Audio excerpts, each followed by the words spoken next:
ایک حدیث ہے، ہمارے ایک دوست، ان کی بیٹی فوت ہوئی ابھی 19 سالہ، تو میں ان کے جنازے پہ جا کے ان کو حدیث سنائی۔ سورہ انعام میں اللہ تعالیٰ کہتے ہیں لہٰذا ہم نے انہیں سیز کر لیا، پکڑ لیا، کس سے؟ پاورٹی سے، بأسائی والضرائی۔ تو اللہ کہتے ہیں اچھا جاؤ جنت میں ایک محل بناؤ اور اس کا نام رکھ دو بیت الحمد، یعنی حمد کا گھر، اور جب یہ جس دن مجھ سے ملے گا تو وہ اس محل میں انٹر ہوگا۔ پاکستان اس وقت جس اسٹیٹ سے گزر رہا ہے، میرے خیال میں یہ آیا ہم پہ اپلائی ہوتی ہے، یعنی کافی سالوں بعد آئے۔ جیسے ہی آئے اس رات خواب دکھایا گیا کہ اسماعیل کو ذبح کر رہے، یعنی دس از دی امپیکٹ آف آزمائش۔ اسی کانٹیکس میں حدیث آتی ہے نا کہ قیامت والے دن جو لوگ جنہیں آزمایا نہیں گیا تھا دنیا میں اتنا، وہ جب ان لوگوں کے ریوارڈز دیکھیں گے جنہیں آزمایا گیا ہے، کچھ لوگ بالکل سن لیس اللہ تعالیٰ کے سامنے آئیں گے قیامت والے دن، اور وہ لوگ ہوں گے۔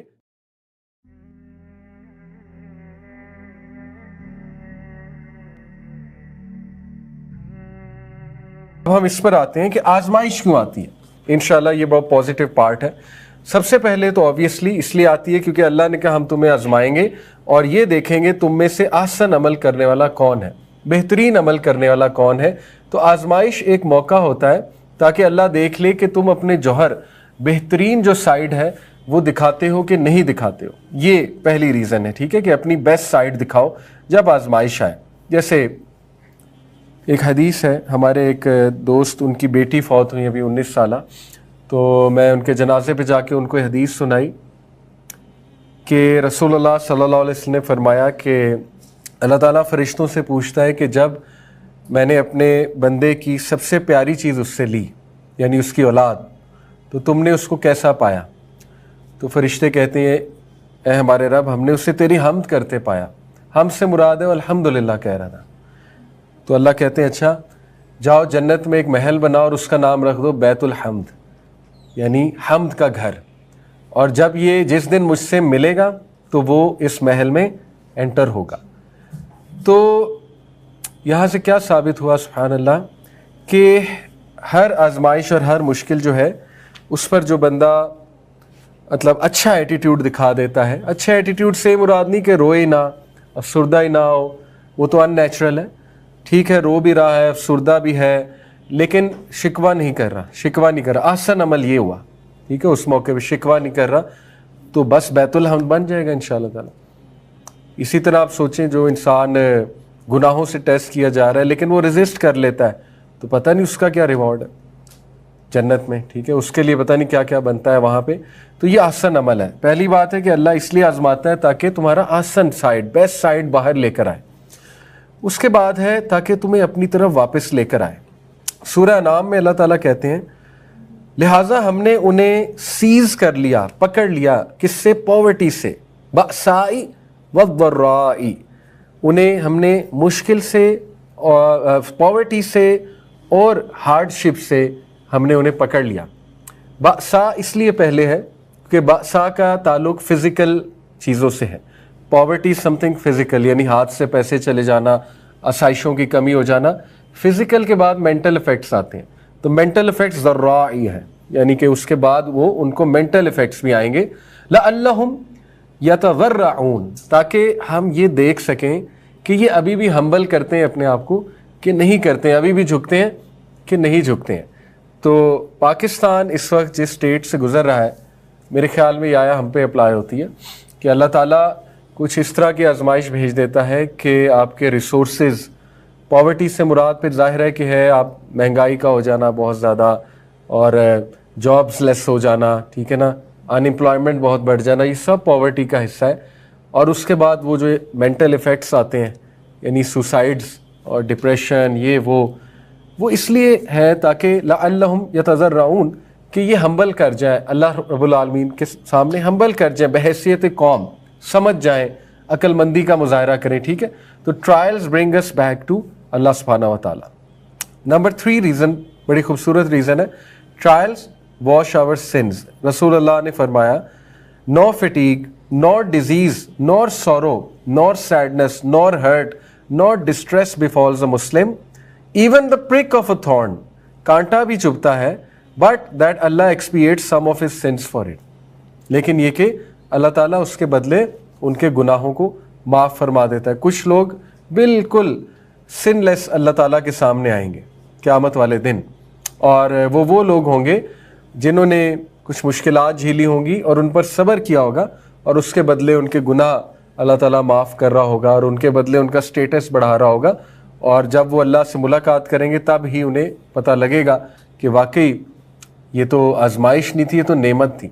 इसी कॉन्टेक्स्ट में हदीस आती है ना कि क़यामत वाले दिन जो लोग जिन्हें आजमाया नहीं गया था दुनिया में इतना, वो जब उन लोगों के रिवॉर्ड्स देखेंगे जिन्हें आजमाया गया है, तो वो अपने फेसेस को खुरचेंगे, मतलब इस तरह से उसमें बड़े सैडनेस में, और ये ख्वाहिश करेंगे कि काश हमारी भी आजमाइश ली गई होती। लेकिन ये तब की बात है, दुनिया में ये विश नहीं करनी चाहिए कि हमारी आजमाइश ली जाए। क्योंकि एक सहाबी थे तो उन्होंने कुछ ऐसी बात कर दी थी कि अल्लाह अगर तू मुझे जो क़यामत वाले दिन पनिश करना है यहीं पे कर दे। तो वो बहुत सख्त बीमार हो गए, शदीद बीमार हो गए। तो रसूल अल्लाह ने जब उनकी अयादत की तो पूछा कि क्या आपने कोई ऐसी बात की? तो उन्होंने फरमाया कि जी मैंने ये कहा। तो नबी सल्लल्लाहु अलैहि वसल्लम ने मना फरमा दिया कि आपने बिल्कुल गलत बात की है। आपको हर हालत में अल्लाह से आसानी मांगनी है, आपको हर हालत में अल्लाह से आजमाइश से पनाह मांगनी है, आपको आजमाइश का नहीं कहना। ये तो क़यामत वाले दिन की बात है कि वो तब विश करेंगे कि शायद हमें भी आजमाया जाता तो हमें भी ये वाले रिवॉर्ड्स मिलते। तो यस, ट्रायल्स वॉश अवे से। अब देखें, एक नौजवान जो है ना, वो इवन डिप्रेशन का मुकाबला कर रहा है, OCD का मुकाबला कर रहा है, किसी भी मेंटल इलनेस का मुकाबला कर रहा है, इंशाल्लाह उसके गुनाह माफ़ हो रहे। उसको इस बात पर तसल्ली होनी चाहिए कि वो मुजाहिदा कर रहा है, ये एक जिहाद है। अल्लाह ताला को पता है वो इंसान स्ट्रगल कर रहा है, वो बेचारा जो है ना वो एक टेक्निकल इशू से गुजर रहा है। OCD is a very technical kind of mental illness. तो वो अल्लाह को पता है उसका कि इस मेरे बंदे को तकलीफ़ होती है बार बार चीज़ों को रिपीट करने में, तो इंशाल्लाह अल्लाह उसको सेहत भी देगा और अल्लाह ताला उसके गुनाहों को ज़रूर माफ़ फरमाएगा। तो अल्हम्दुलिल्लाह बड़ी पॉजिटिविटी है। उसके बाद नंबर 4 रीज़न है कि ट्रायल्स हमारे दर्जात बढ़ाते हैं। इसकी दलील जामे तिर्मिज़ी की हदीस है। नबी सल्लल्लाहु अलैहि वसल्लम ने फरमाया, सबसे ज़्यादा जिन्हें आजमाया जाता है वो नबी हैं, उसके बाद जो उनके क्लोजेस्ट हैं, उसके बाद जो उनके क्लोजेस्ट हैं। A person is tried according to their faith. जितने एक इंसान के ईमान का लेवल होता है उसे उतना आजमाया जाता है। जैसे हज़रत इब्राहीम, अभी जब इंशाल्लाह हम उनकी डिटेल में लाइफ डिस्कस करेंगे, पहली एपिसोड ही हज़रत इब्राहीम पे होगी, तो मैं आपको रिविज़िट कराऊंगा। देखें, उनकी आजमाइशें हमें मोटी मोटी तो पता है, लेकिन हमें ये नहीं पता उन आजमाइशों का इम्पैक्ट क्या था। यानी एक बस आपको मिसाल दे के बात आगे बढ़ाता हूँ। हज़रत इब्राहीम जो है ना, वो जब इस्माइल अलैहिस्सलाम से हाजरा को मक्का छोड़कर गए, तो आपको पता है कितने साल बाद वापस आए थे? 11-12 साल बाद वापस आए थे। 11-12 साल बाद तकरीबन, या शायद 7-8 साल बाद, मैं डबल चेक कर लूँगा, यानी काफ़ी सालों बाद आए। जैसे ही आए उस रात ख्वाब दिखाया गया कि इस्माइल को ज़िबा कर रहे। यानी this is the impact of आजमाइश। यानी एक बंदा सोचें, बाहर जॉब करने गया हुआ है, 8 साल बाद बच्चों के पास आया और उसे ख्वाब दिखाया जाए कि इसको ज़िबा कर दो, जिस बच्चे को तुम 8 साल तरस रहे थे देखने के लिए। तो ये इम्पैक्ट है आजमाइश का, ठीक है। तो खैर, इब्राहीम इस्लाम को बड़ा आजमाया गया, हमारे नबी को सबसे ज़्यादा आजमाया गया।